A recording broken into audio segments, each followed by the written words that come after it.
Hello. Hello. Hello, Woman Up. Can you hear us? We have had one of those days I see us. Oh my goodness. Hooray. Welcome, lionesses and the bold, amazing men who walk alongside us. It is a Woman Up Wednesday.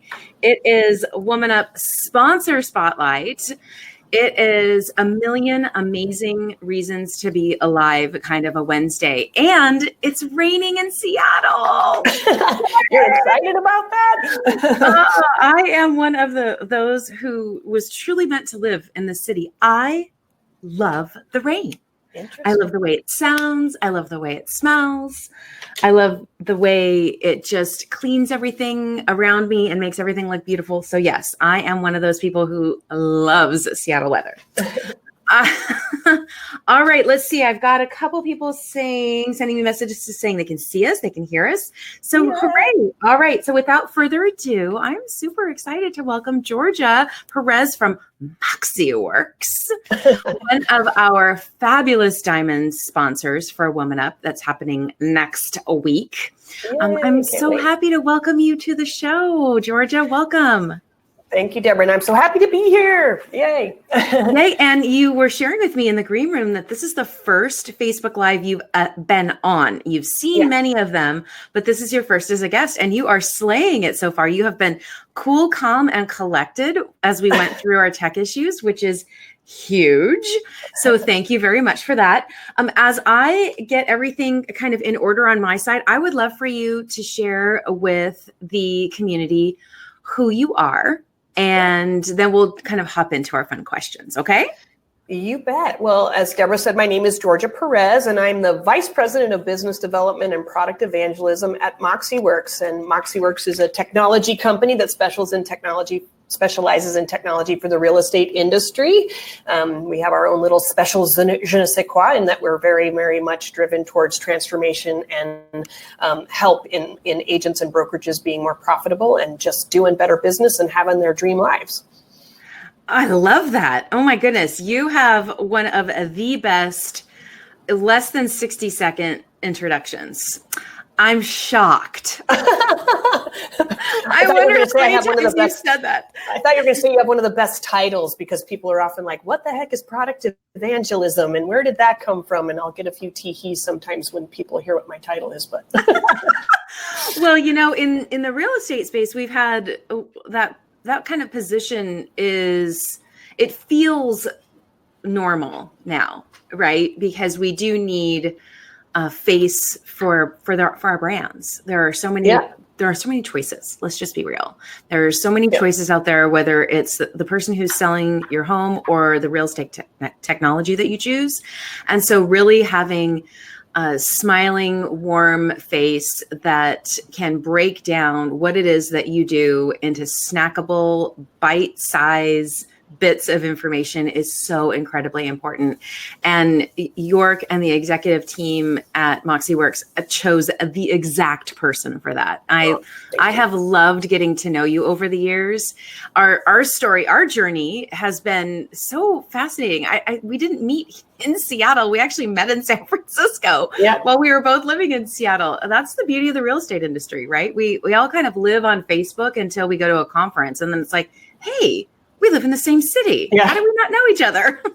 Well, it's funny. You and I keep talking about getting together in Seattle, and we haven't managed to make that happen as often as we'd like. So it's funny. You're right. Yeah, that is so fun. Well, you know, Jay Thompson and I joke that we've seen each other in almost every other major city across the country except for Seattle. And I mean, except for when he didn't live here and he came here for a bar camp.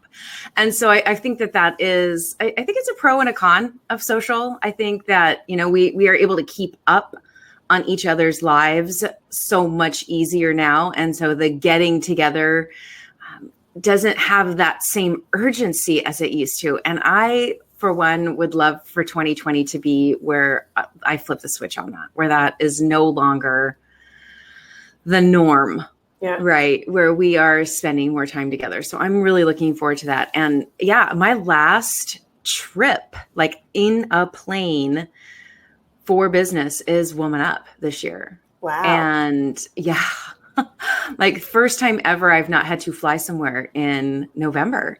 And although I do have a fabulous event happening in November here in Seattle for MoxiWorks. Yes. Bungalow. Yeah, which we can kind of tease about that because that sounds like a really cool idea that you all are doing over there. Okay, so without further ado, let's kind of hop into introducing you a bit more to the community. And we love to learn about our leaders, our women in leadership, our women who are in those positions that we would love to see more in. So tell us kind of a little bit about your leadership journey. What was your first leadership role?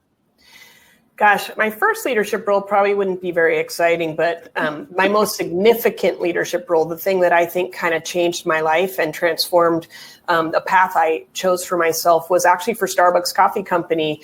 And it's sort of funny because kind of like a few of the things in my early life and why I love WomanUP and the fact that it's there to mentor people is I didn't have any mentors. I come from a really fierce family of lionesses. My grandma was widowed, and so she raised her children, and my mom was a single mother of 4. She and my dad got divorced when I was 3, and that wasn't that common back then. And so she had to be the lioness that really provided for her family. But we've always just been really nose to the grindstone kind of people. You know, we get an education, we go work hard, and, you know, hard work propels you to where you want to go. I wouldn't say we were big dreamers. Like, So even when I wound up at Starbucks Coffee Company, I had taken a job at Starbucks just on the side. At the time, believe it or not, I was a professional singer. And no, I did not sing bass, even though it sounds like it from my speaking voice. Did you hear that? All right, everybody heard it here. Sang at the Grand Ole Opry and was on an album, and I've sung with the Seattle Symphony before. But I took a job on the side with Starbucks Coffee Company just to get some health insurance benefits and some free coffee. As you can tell, I like my coffee. And it was during that time working for them where I just did the things I normally would do, which was have any creative idea I had that I could put forward. I did a few things in the company, and suddenly I got recognized by the company for some of the ideas that I did. As a matter of fact, the fact that you can buy, you know, bags of coffee in a Starbucks that are already pre-bagged for you did not exist before my store was doing that to increase our bean sales during rush hour. And suddenly it became something the company did. So it was that moment working for that company where someone took me aside, someone who could have taken credit for every good idea, you know, if they'd wanted to themselves. Someone upline from me said, you know, the way you think is unique. This is not how everyone works. And they put me forth for not only management, but I became part of what's called Star Team. And I went out and helped open the new markets for Starbucks. This is back when Starbucks had less than 1,000 stores in the nation. They didn't exist anywhere else worldwide. So it really transformed what I sought for myself. I saw that I actually did things differently than other people, and that had value. I love that. And I love that you said two things in there that really resonate. And I think we've talked about a couple of times over past episodes of these highlights in the Facebook Lives, which is giving credit where credit is due. We do have opportunities every day to kind of spread the wealth of idea sharing. And there's the flip side to that as well, where we as idea stormers, as women of action, as leaders who are always looking for bigger things, that doesn't always happen because we have so many ideas, right? That sometimes our ideas are never really reconnected to us. And that's okay. And it's, you know, part of being part of a community is releasing the need for the connection to the outcome and being focused on the amazing outcome, whether when you're a leader of a store or a shop, that it's the bean sales, right? Like, but you actually had a leader who saw something special in you and then took it to the next step and recognized you. And so for the leaders out there who are listening, these are really very, very important talking points, right? How are you recognizing the idea creators, the doers in your organization? And how are you also making sure that they are getting credit where credit is due? And understanding it can't be every single time you say, oh, this belongs to Jane, this belongs to Jennifer, this belongs to Sarah. But how often can you do that? Because that really does make a difference. You know, elevates how you feel about the organization, right? I think that's so beautiful.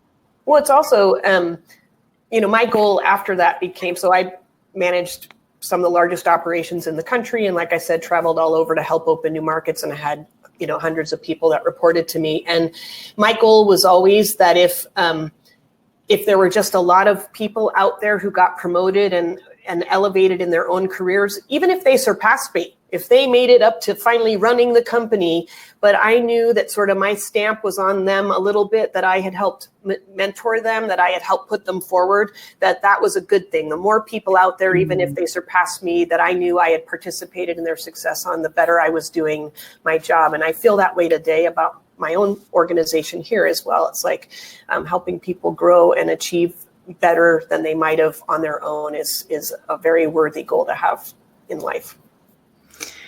Amen. I completely agree. And that is why I believe you so seamlessly soaked right into the fabric of the WomanUP community, because that is the attitude you need to have when you are part of something like this, when you're part of a movement that is about shining a light on others and seeing greatness in others, right? Right. And I really do believe this, Georgia. I don't think it has to happen, but I do believe when it happens to you, it's easier to do it for others. So when you have been recognized, when you have been elevated and, given that space and that place and that adoration, that it's, what it feels like. So you want others to feel that way. Yeah. It's incredibly important. Oh my goodness. Well, I also think people don't know their impact. I mentioned that there was someone in my life, right, that just for this simple act that he did, yes, he was my boss at the time. But again, later I surpassed him in my career there. We intersected at exactly the right point in my life, and just some very small things that he did were hugely transformative to my journey and where I am today. And you just never know the impact you're going to have on people. And it doesn't have to mean you manage them either. My story happens to include someone who was my manager, but there's people that we're working with all day long in our organizations, that one kind word, one recognition of something they're doing well. You don't know whether that's normal for them. You don't know whether they get lots of people telling them what's special about them or what they're doing well in the rest of their lives. Some of us don't have those kinds of communities or circles around us. So when you can be that, it can help more than you know in the day-to-day lives of a person. Oh, Georgia, that is so incredible. Wow.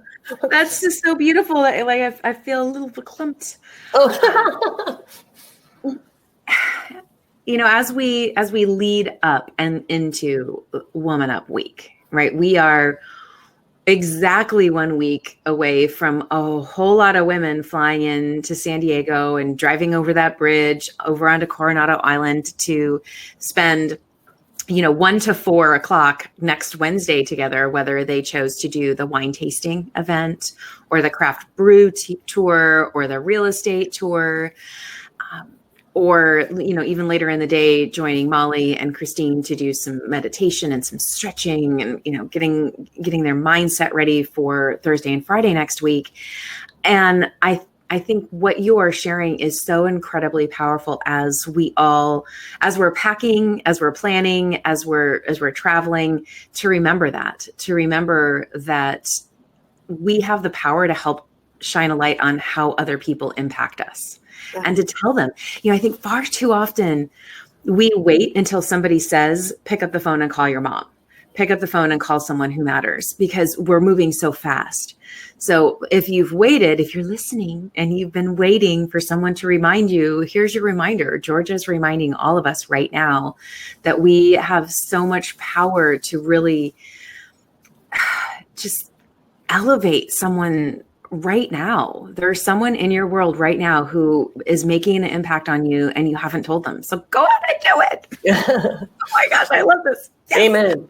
Amen. Hallelujah. So let's talk about MoxiWorks in the context of WomanUP, right? So you and Sarah and I all met in Boston last year at the NAR convention. We met. That was such a huge lobby. Remember, it was so huge. It was so tall. Yeah. It was echoing, but we really just kind of cocooned the three of us and had a great conversation.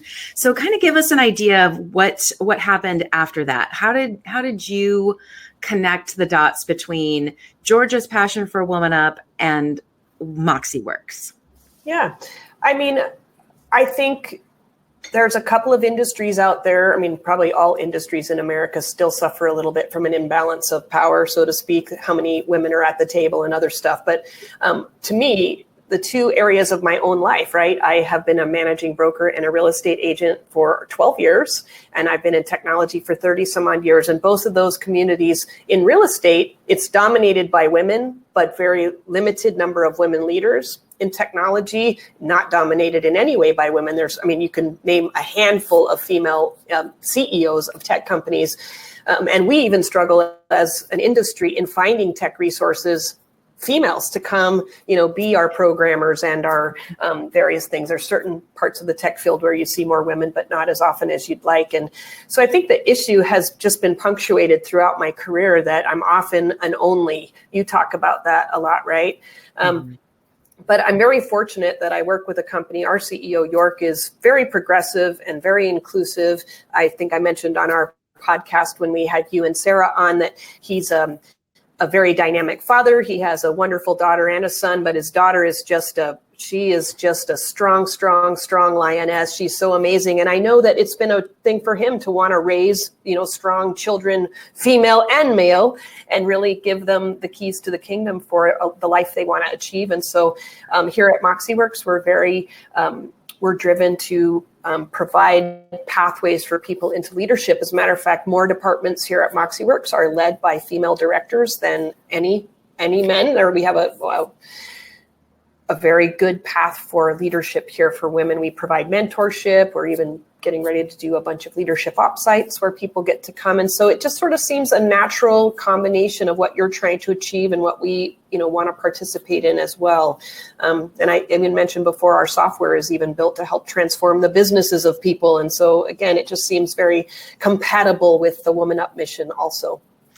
I would completely agree. And one of the things that Sarah and I have shared many times throughout the last few years when we're either talking about it together or we're out kind of evangelizing for WomanUP is that one of the most powerful parts of the sponsors who are attracted to WomanUP is that there is a direct connection between what that organization does or how they lead or what their ideal vision is for their company and what WomanUP is all about. And that they are seeking more diversity. They want to be more inclusive, not exclusive. They want to expand their minds, their boardroom tables. And they also have an element in their business that is about relationship and connection and community and equipping everyone with the knowledge of how when women are at the table, when diversity exists at the table, whether it is gender identification or culture or whatever it might be, that we are more successful. And if each one of our tables in the industry, if each one of those boardroom tables and leadership tables starts to look more diverse every single year, our industry will thrive. Our industry will be more successful. And that is good for everyone. Yeah. And it is CEOs like York who, he can be a firecracker, that one. Yeah. I'm sure for the PR team, sometimes they're like, no, but I'm going, go, York, say it. Because it's so important that we have strong men who are at the head of most of these tables saying, this is enough. Like, we need change, and I'm going to sound the alarm. And so it's an honor to know both of you. It's an honor to have you alongside of us on this walk. I know that the community is going to love to get to know MoxiWorks more because your mission as a company is a beautiful one. And it is about creating more humanity in technology. And for those of you who were at Reimagine and attended the broker conference, Georgia gave a spectacular keynote on humanizing our technology. It was so good. It was so good. I'm not sure what the plan is on Sarah's part to release that, but it was so good. It was so good, Georgia. Thank you.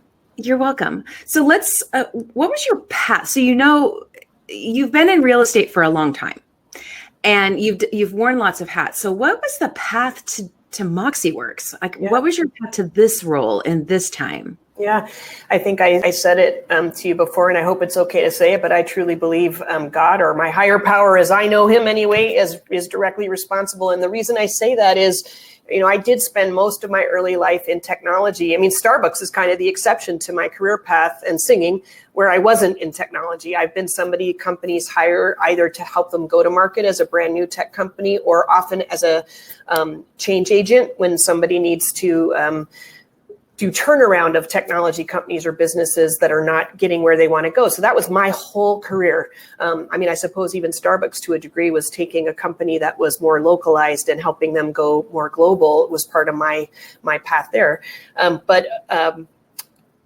Back while I was in real estate, before going into real estate, I had become very ill, and I had gotten diagnosed with autoimmune disease that had really just taken my legs out from under me, quite literally.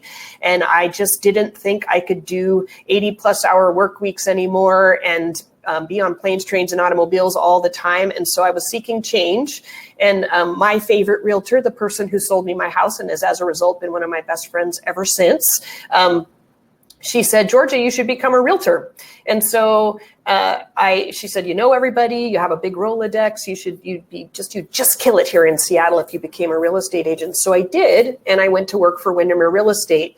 And about, a little bit around 5 years in as an agent, I learned that Windermere was rolling out this company that was going to be a standalone offering. The company that had used to build all the technology exclusively for them was going to now go off and make their technology available to other brokerages.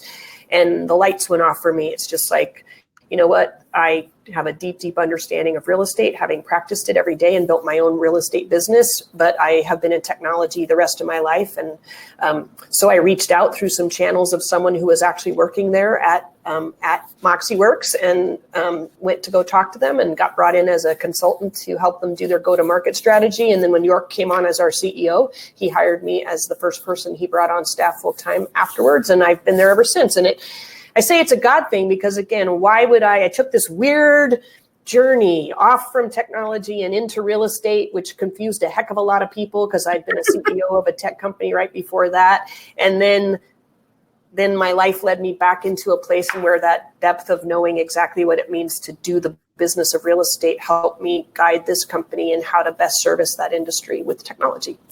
I love that. I don't think I ever really realized that we have some parallels there, right? So I was doing executive recruiting before real estate, and I was working at Cisco Systems. Pretty tech savvy over there, right? And when the crash happened, Drew and I moved up to Seattle because he was going to work for Microsoft, and I was like one of the many agents out there who, in the process, I was like, oh, this looks like it could be a really interesting job. Like this could be an interesting career. And oh, sure, I can help, instead of connecting people to their ideal job, connect them to their ideal house. And I tell you, like in our fast start class, which was weeks after I got my license, I knew I was not going to be in sales forever. I almost immediately was like, I want that guy's job. The guy that was doing the training, because I felt this connection to empowering the people I was sitting next to. Mm-hmm. And so I think that there's some beauty in that. And, we hear often in real estate how people come into this industry and want to serve and sell to real estate agents, but they have no idea what really being an agent is. And I always try to protect that a little bit because I think, geez, you don't have to have done every job in order to serve or coach for it. But there is something that is special. Once you've been in the shoes of a real estate professional, it's a doozy of a career choice. Yeah. It is a lifestyle, right? There's rarely a moment where your mind isn't thinking about who am I serving or who's my next client or where am I going to be this weekend. It's like, yeah. Wow. I love that. And I love that. I am also a disciple of Jesus. I give God a lot of glory and credit for where I am, all of it actually, because how else would we end up in this conversation right here? How cool is that? I love it. Yeah. Well, I have to laugh too, because, I went to go do real estate because I didn't think I could do, the long hours and the planes, trains, and automobiles for the rest of my life. But I never worked harder in my life than I did as a real estate agent. So, it's so funny. And I'll say something, I'm sure, as is usual for me, and this, a little controversial, but I was interviewed recently and they gave me this list of words. Hey, this is a list of words that are often used about people in the real estate industry. And the very first word they used was lazy.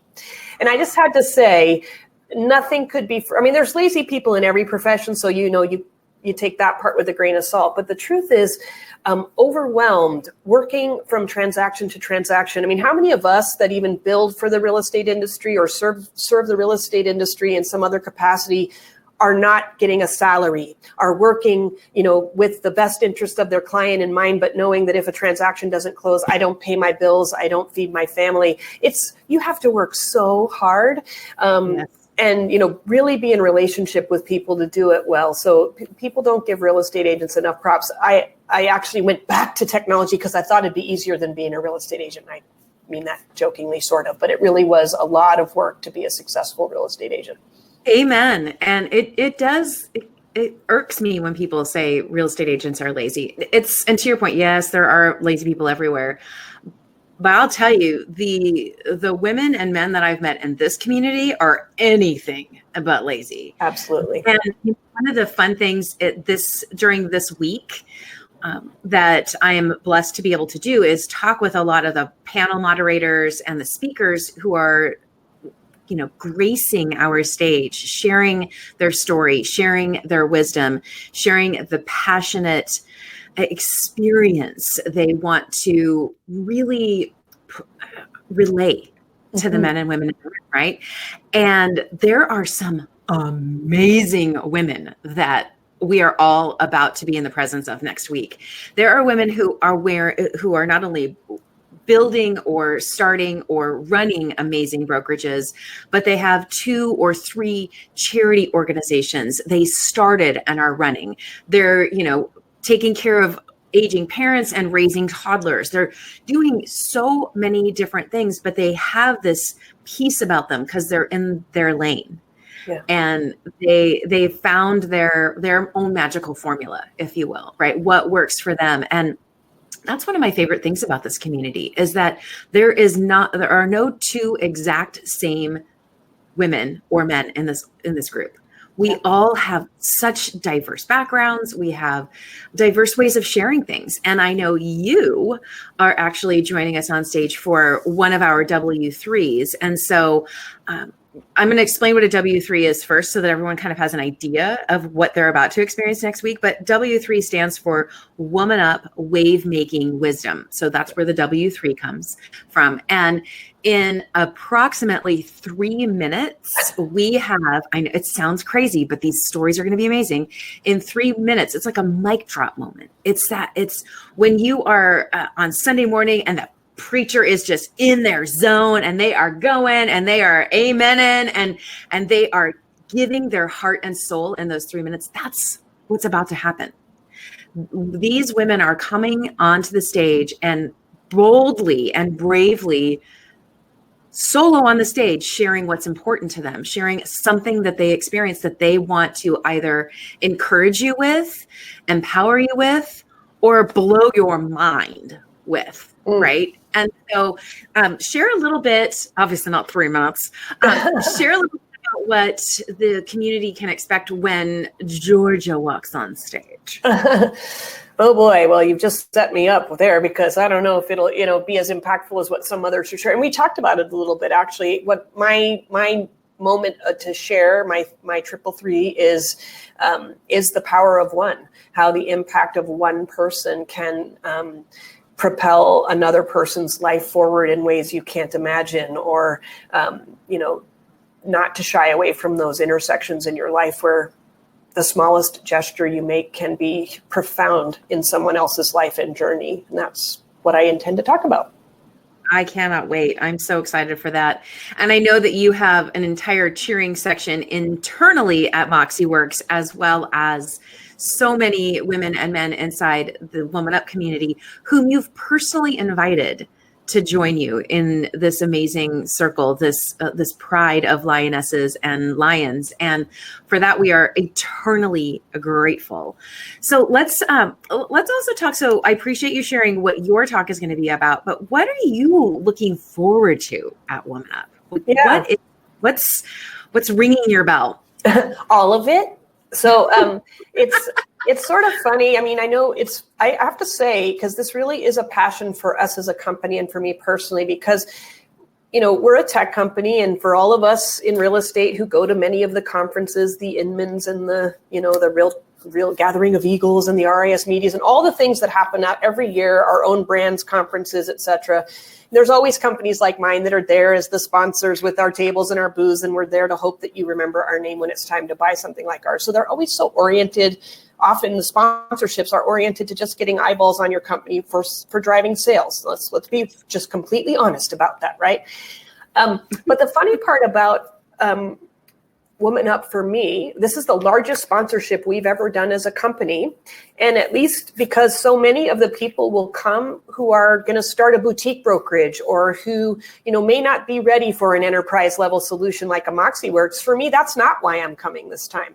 I am coming there to dial in to the community, to learn from the richness that is all of these people who are going to be sharing their stories, both in the mic drops and on the panels, and just to connect more with amazing women. I've already connected through the community with so many amazing people. And there's a lot of people, I think of Christine, I think of Molly, I think of people who are in a different part of their career life, who are completely changing their direction, to help create intention and help us find, work-life balance and all these amazing things. And there's just so much goodness that's going to be shared through the amazing wisdom there. And for the first time, I feel ever, I'm attending a conference where I get to kind of be more of an attendee in spite of our sponsorship and just be like everyone else, soaking up all of the relational goodness that's going to be there and not be focused on an agenda other than that. I hear you loud and clear. I think that resonates not only with me, but I'm sure it resonates with the attendees too, right? That is one of the differences that is constantly highlighted in our surveys right after the event, which is I didn't feel sold to during this conference. I felt served.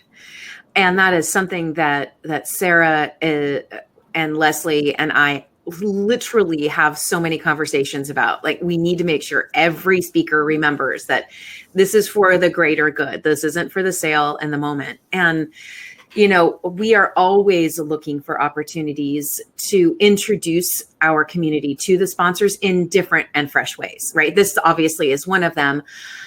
But also just providing a place for them to go and learn more about them. And so I think that's really what does make the community different. It isn't about the 2 days where we're all in San Diego that MoxiWorks is involved in WomanUP. It's all year long. It's at other conferences. It's throughout the year. And I think that's what's so special. So thank you again. All right, let's do some rapid fire before we wrap up. Are you ready? I'm scared. Okay. we love our rapid fire around here. Okay. So what was the last book you finished? Brene Brown's Dare to Lead. And I have to be honest, I do audiobooks. I'm an audiobook junkie. Yes, me too. I actually have a hack. This is going to totally cut into the rapid fire, but I get the audiobook and I listen to it on at least 1.5, if not 2, and I get the physical book. So it helps me read the physical book even faster, and I have a place to highlight and write notes. It has changed how I consume books. Yeah. Now, it's not all books, obviously, but those books where you're like, oh, I know there's going to be meat in here, like a Brene book. Yeah. I love it. It's my favorite way to read. And I do recall it was Ryan Gorman who said that he listens to ebooks at 3 times the speed. I was like, oh, I've never gone past 2.5. It's I can't even imagine what his brain must look like inside when he's listening to one of those Audible books at 3 times the speed. Well, it's actually because of, sorry to interrupt your rapid fire though, because of him, I tried to listen to Brene Brown's Dare to Lead on triple speed, but it just made it so I couldn't appreciate her voice. I'm training for a 5K, 10K half marathon. I'm running 3 days in a row. And so I was listening to it while I was out doing one of my longer runs, but 3 times was like, 2 was the max. Yeah. Isn't that funny? Okay. So, all right. So the book you just finished was Brene Brown, Dare to Lead. Love her. Love the book. All right. Podcast that you love to listen to. Krista Tippett's On Being. And if you have never listened to it, you must. And for the WomanUP community, if you only went to seek one particular episode of her podcast to get a taste of who she is, Nadia Bolz-Weber. I don't know if you know who she is. She was the minister, the Lutheran minister running the church called the Church for All Sinners and Saints in Denver, Colorado. She's actually a stand-up comedian and funny as heck, but it's one of the most transformative podcasts I've ever listened to. And just so people know, because while Krista Tippett always asks people about their spiritual journey, it is not a religious podcast. Like she interviewed the Indigo Girls and all sorts of people. Yes, I think I've read about her. I think I've read a couple of things about her over the years. So would you do us a favor, Georgia, after we stop recording? Will you drop that link in the comments to make it easy for our listeners? Okay, so vacations. We love vacations, but the year goes by so stinking fast that unless we have something booked, it rarely happens. So what kind of vacation do you have booked? Anything fun? Yeah, I just mentioned a minute ago that I am a runner, as much as it looks unlikely when you see me in person. And I have an upcoming weekend. The first weekend of November, I'm running a 5K Friday, a 10K Saturday, and a half marathon on Sunday. And I'm dragging a friend along with me, and we're going to Disney World for the whole week leading up to it. So that's what I have coming up. Well, it's when we asked our speakers for an action shot, you actually sent the one where you've got like the Mickey Mouse ears and you've got all of the kind of the awards, the medals, medals. Thank you. I love that. I love knowing that you have an affinity for not only running, but running at Disney. Yeah. That's so much fun. What a great idea. And I didn't realize when you said you were running 3 days in a row that you meant you were actually like running races 3 days in a row. Yeah. I really do. I have envy for people who run. I don't get it. I cannot get into that zone. I wish I could, because it would be so much easier just to be able to travel with a pair of shoes and off I go. So, wow. That's so inspiring. I love it. Thanks. I am an unlikely runner, and just really briefly, I signed up to run my very first race late in life after I already was diagnosed with severe rheumatoid arthritis. I have osteoarthritis. I have another form of arthritis. And literally, my legs were hardly working. But I signed up because a friend of mine who was, for medical reasons, needed to prove she could lose weight. A whole group of us signed up for a race with her and then had a virtual group. And we trained to run and did that just to support a friend. And then all of us showed up and ran the race at Disney. And I just never stopped doing it. So. Oh, I love that. I love that. You never know when it will hit you and how long it will stay. That running bug just is such a beautiful thing. All right. So before you share with the community how they can get in touch with you, do you have any last minute thoughts that have popped into your head through the conversation today? Any words of wisdom you want to share with the community before we go? I think the one thing I would say is be open to the idea that you could be the cause of catapulting someone else forward. I know I've already said that about the power of one, but I think of even recent conversations when I did run that panel at CAR's Reimagine, and I had Amita and Alex and others on my panel. Sometimes in just hearing their story, and I was able to verbalize back to them what I understood about what they were trying to accomplish. Sometimes we get so in the moment of what we're about. We're in it every day, meaning we kind of think we know what we're trying to do, But sometimes when you share your story with someone else and they can not just parrot back to you, but tell you, oh man, have you thought about this? Have you thought about that? Or oh wow, that's really special what you're doing because of X, Y, or Z. And because you're in it day to day, you don't see all those moving parts. And yet someone else can help just in a conversation of getting to know you, can help you transform the way you're approaching what you're trying to accomplish, what you're doing with your business, where you want to go. And so don't underestimate the power of just conversation, of getting to know people and what they're about, because we can really impact change in each other's lives with very little interaction sometimes. I love that. Whoop, whoop. Preach it, sister. Okay. So we will see you in 1 week in San Diego. Will you be there for the welcome reception on Wednesday evening? I will. Yeah. Excellent. So those of you who are flying in and are attending the welcome reception, make sure you seek out Georgia, have a chat with her, introduce yourself. Super awesome opportunity to do that. The weather is supposed to be perfection while we are down there. I mean, it is San Diego. Do they ever have imperfect weather? I mean, it's kind of like one of those places on the planet where it's always gorgeous. Yeah. And we have a beautiful view of the ocean and of downtown San Diego where we are having our reception. So it's going to be spectacular. So if you are going to be there next week, drop a comment. Let us know what you're super excited about. Ask Georgia any questions below. We will be watching the comments throughout the day and engaging with you. So don't feel like if you are watching the replay that you cannot engage with us. So feel free, leave a note, ask a question, and we will see you throughout the day. I think that's it. If you haven't purchased your ticket, it's not too late. Grab your ticket, grab your hotel room. You could stay at the Glorieta Bay Inn, which is right down the street. We've got a shuttle going back and forth. If you're coming in Wednesday, if you're coming in Thursday morning and you're local, but you really want to make it a retreat, there are still rooms available at the Loews Coronado, which is a gorgeous resort. So give yourself the gift. Join us. IamWomanUp.com. That's where you can buy your tickets. That's where you can look at the agenda, the amazing agenda, check out the speakers. Just give yourself the gift.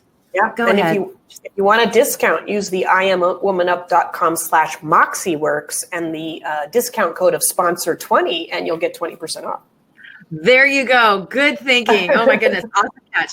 All right, Georgia, thank you so much for joining us today. Thank you everyone who popped in, left a comment. Like I said, we'll go check those out later.